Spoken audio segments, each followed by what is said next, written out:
नमस्कार दोस्तों। आज मैं सावित्री के लिए वीडियो लेकर आई हूँ। 2 दिन से मैं देख रही थी कि सावित्री कहीं गई है, किसी धार्मिक स्थल पर गई है और वहाँ पर मतलब पूजा पाठ के लिए जाना अलग बात होती है, लेकिन अपनी नंद के इलाज के लिए ये लोग मंदिर गए हैं, ये बात मुझे हज़म नहीं हो रही है। सावित्री की ननद को डॉक्टर की ज़रूरत है, मनोचिकित्सक की ज़रूरत है, ना कि मंदिर के आंगन की ज़रूरत है। मंदिर के आंगन से वो ठीक नहीं होने वाली है। विश्वास अपनी जगह है, धर्म आस्था अपनी जगह है, पर बीमारियां अपनी जगह है। किस बीमारी का इलाज कहाँ होगा ये समझना चाहिए। सावित्री की ननद छोटी को ऐसी जगह पर लोग लेकर गए हैं जहाँ पर हिस्टीरिया के मरीज हैं, जिन्हें कुछ सूंघा कर हिस्टीरिया का दौरा दिलाया जाता है और उसे देखकर मास हिस्टीरिया वहाँ पर होती है। सभी औरतें उछलने कूदने लगती हैं।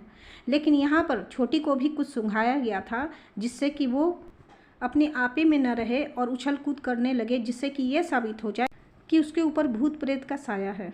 पर ऐसा कुछ नहीं हुआ। सावित्री ने खुद ही कहा कि उसे कितनी भी कोशिश करने के बाद भी उसके साथ ऐसा कुछ नहीं हुआ, उसके शरीर में कोई हरकत नहीं हुई। और इसी बात से समझ लेना चाहिए कि उसके अंदर भूत प्रेत का साया नहीं है, बल्कि उसे कोई बीमारी है, हिस्टीरिया जैसी ही कोई बीमारी है, जिसका इलाज मनोचिकित्सक कर सकते हैं या दवाइयाँ कर सकती हैं। विटामिन की कमी से भी ऐसी कई बीमारियां हो जाती हैं, जैसे D3 की कमी के कारण आपको अपने कान में कुछ आवाज़ें सुनाई देती हैं। कभी आपने जाना है, कभी समझने की कोशिश की है, या आंखों के आगे भ्रम होगा कि कुछ दिख रहा है, कुछ चल रहा है सामने, जबकि कुछ भी नहीं होता है।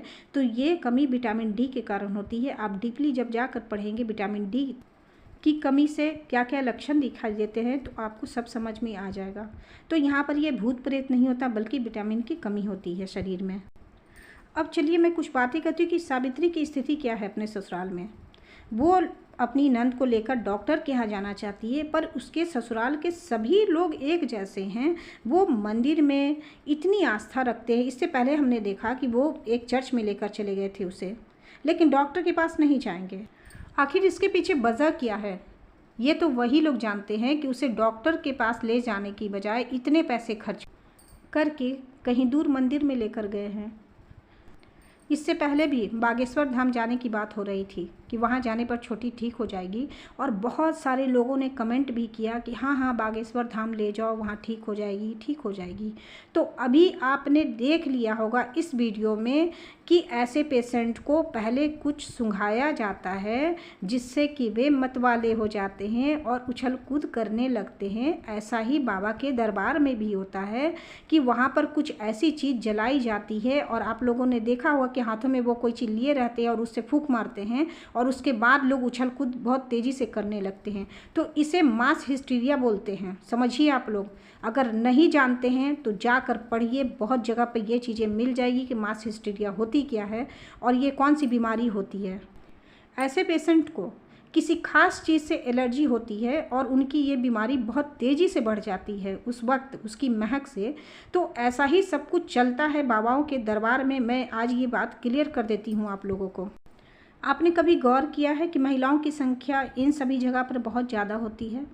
भूत प्रेत के मामले में महिलाओं की संख्या सबसे अधिक होती है, और उन लोगों की होती है जो ज़्यादा पढ़े लिखे नहीं होते हैं।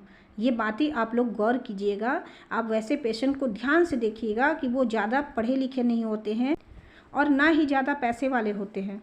उन्हीं की भीड़ ज़्यादा होती है और उनके ऊपर ये बाबा लोग चमत्कार करते हैं और उनकी बीमारियां ठीक करते हैं। लेकिन मैं यहाँ पूछना चाहती हूँ कि क्या कोई कभी दोबारा बीमार नहीं पड़ता है बाबाओं के यहाँ से आने के बाद? क्या कभी दोबारा कोई पेशेंट गया हो, उसने बताया हो ऐसा कि हाँ हमारे यहाँ अब परमानेंट कोई भी पेशेंट ठीक हो गया हो? ऐसा नहीं हुआ। क्यों नहीं हुआ? क्योंकि पहली बार ही जाने का प्रोसेस, वहाँ पर उपस्थित होने का प्रोसेस इतना मुश्किल भरा होता है, इतना टफ होता है, इतने पैसे खर्च होते हैं कि दोबारा जाने की कोई सोचता भी नहीं है। और दोबारा जाने से पहले वो समझ जाता है कि वहाँ पर क्या होता है, क्योंकि एक बार में ही उन लोगों को समझ में सब कुछ सारी बातें आ जाती हैं। इसलिए दोबारा जाकर कोई वहाँ अपना स्टेटमेंट नहीं देता है कि हाँ मैं दोबारा आया, तिबारा आया, या मेरा पेशेंट ठीक हो गया। जहाँ तक छोटी का प्रश्न है, जो मैं इसकी एक्टिविटी देखती हूँ ये कहीं ना कहीं इसके बचपन से जुड़ी हुई किसी कहानी से है। बचपन में कोई हादसा हुआ है छोटी के साथ में, जो बहुत भयानक भी हो सकता है, ये तो उसके घर वाले ही जानते हैं। कुछ गलत तो हुआ है ज़रूर छोटी के साथ में, जिसके कारण उसके दिमाग पे आज भी ये असर है। छोटी के इलाज का सिर्फ एक ही उपाय है कि उसे मनोचिकित्सक के पास ले जाया जाए और जब जब वो बुलाए तब तब वहाँ पर जाया जाए। कई शिफ्टों में इलाज की प्रक्रिया पूरी होगी। इसके साथ ही उसके शरीर में जिस जिस विटामिन की कमी है वो दवाइयाँ दी जाएगी। प्रॉपर नींद भी उसे चाहिए, क्योंकि जब तक ऐसे पेशेंट सोएंगे नहीं वो शांत नहीं रहते हैं।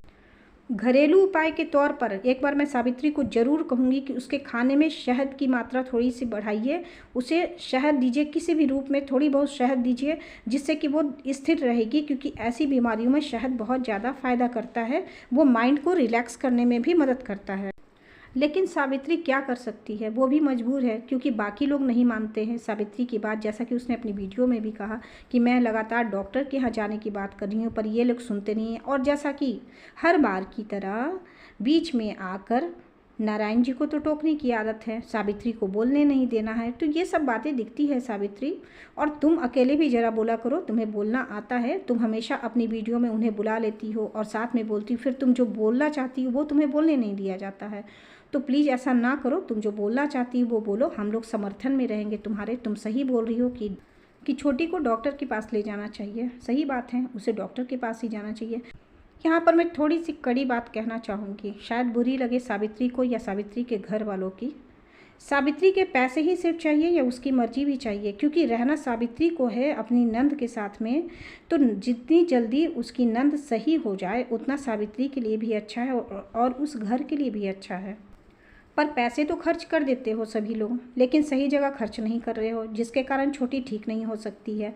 तो उसे सही जगह ले जाओ। अब ये नहीं कि दूसरी बार बागेश्वर धाम की यात्रा पर निकल जाओ इतने सारे लोग और वहाँ पर जाकर चौगुना खर्च करके चले आओ, पर जहाँ पर थोड़े से पैसे में ही इलाज हो जाएगा वहाँ पर ना जाओ। ये सब अच्छी नहीं लगती है बातें सावित्री, प्लीज़ समझो इन बातों को। एक बार फिर से कहूँगी, धर्म आस्था अलग है और बीमारियाँ अलग है। हर बीमारी का इलाज मंदिर में नहीं होता है, समझो इस बात को। और नारायण जी आप खास करके समझिए, क्योंकि लीडर आप ही हैं अपने घर के। अब मैं अपने व्यूवर से पूछना चाहती हूँ कि क्या छोटी को मंदिर ले जाना सही था कि उसे डॉक्टर के पास ले जाना चाहिए था? प्लीज़ कमेंट करके ज़रूर बताइएगा। फिर मिलूँगी नए वीडियो के साथ में, तब तक के लिए bye bye and take care.